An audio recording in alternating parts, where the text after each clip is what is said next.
Dad was a barber. We're not a theatrical family or anything like that. And Joyce and I, my sister and I, could always sing and dance. We were those sort of kids. There was a pair in a few families that entertain at every function there is to entertain. Not that we had pushy parents, we really didn't, but they were proud of the fact that we could do that.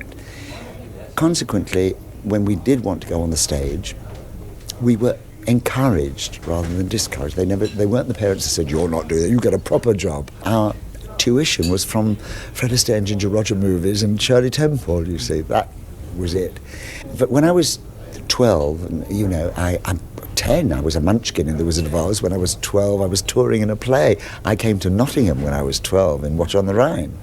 But as I say, then that transition period came. My father died, unfortunately. We had no money. He was just a barber, and I auditioned. I had lovely agents. I got an audition for a musical, which they wanted a page boy in. And that sort of snowballed. One job followed another. And I had to take that work because I was the breadwinner of the family. So I became a dancer. I was known as a dancer for so many years. And it was an image. I got to a stage where I thought I'd better stop before somebody said, "Isn't it time you stopped?" And I went back to my old job, which was acting. I don't know if you know that I started as an actor, but as a boy actor. And I wanted to do that. It also would help to elongate my career, I hope, a bit. Although Fred Astaire dispels that because he went on for much longer than I have. But I just wanted to act, and I do enjoy acting. I wanted to lose Lionel Blair in, personality, and it's fun. It's been fun. I have done a lot of play, being other people other than Lionel Blair, and I enjoy that very much.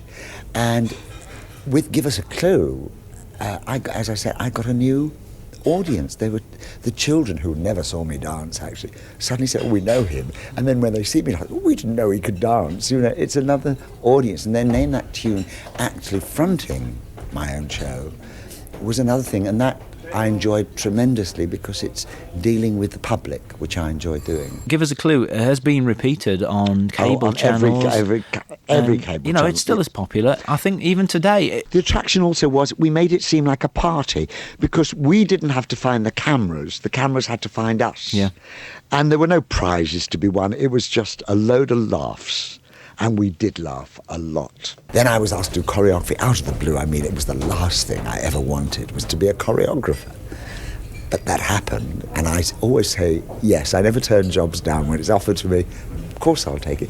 I always think something will snowball from that. That was very good to me. And then I suddenly said, well, I'm fed up with Lionel Blair. I want to be, somebody else. And my wife said to me, well, don't be too hard on Lionel Blair. He's been very good to you, which he has.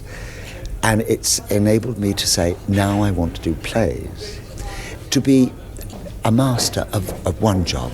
And from that, if you really get good, then people may allow you to do other things. But you've got to get good at one thing first. And so that was the dancing. I thought, well, I'll get known as a dancer and the choreography and everything. Now I want to act. And I've done quite a few plays in the past few years. I can't explain it. When you've done if you are a dancer and done a great dance routine, the satisfaction is really, I suppose, when a muscle person goes to a gym and works out for 2 hours and comes out thinking, oh, that was great. It's the same sort of feeling. And, of course, you mentioned Fred Astaire. I suppose he was my idol. He was your idol, really, absolutely. Wasn't he? He had the style and the grace and everything. But you see, even with Fred Astaire, it took him years before they gave him and he was a very good actor. And they wouldn't let him play straight. Oh, but he's a dancer. And when you're stuck with a label dancer, it's very difficult to diversify. They think of you just only doing that. Mm. And he gave some great straight performances in Towering Inferno, On the Beach. He gave some great performances. Once I got my dancers going and we got well known, I did a cabaret act and went around all the clubs all over the country. And you learnt your craft there, how to handle an audience. And doing cabaret is the most difficult of all of show business because you've got nobody to blame. You can't blame your director, the writer. You're doing it. And to stop people eating and drinking and watch you, that really takes a lot of courage. Do you remember coming to any clubs in Leicester? I don't think I did. No. I don't think I did. It's so funny because just before it happened, a director said to me, he said, "Do you know, I'd like to do a revival of Me and My Girl with you and Una Stubbs because of Give Us a Clue." Yeah. And I took it to a producer who said, "Oh no, it's far too old-fashioned." And literally about a few months afterwards, Leicester did it, and of course, the rest is history. It became the biggest success. That's right. But don't forget, Stephen Fry did redo the book and made it more up to date, but it was a big success. Now look, you've done countless movies as well. Well, even back countless. to the 60s. Was it Hard Day's Night? Hard Day's Night. I was only very small, but I was very thrilled to be part of that. In fact, at the stage door the other night, I'm in a play at the moment, a guy brought a poster around of A Hard Day's Night. He said, "Would I sign it?" He said, "Because I'm trying to get everybody that was ever in Hard Day's Night on this poster," which was great.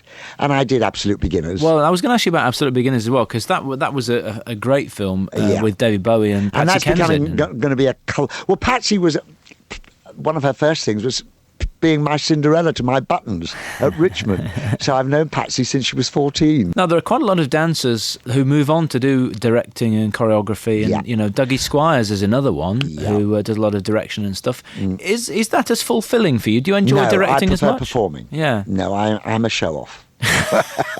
An honest show off. An honest show off. No, I love performing. I get rid of a lot of angst if I ever have any, and I don't have that much. But if I'm feeling a bit down, I'll go on and give the performance of my life because I enjoy it and get it out of my system, and I come off feeling wonderful.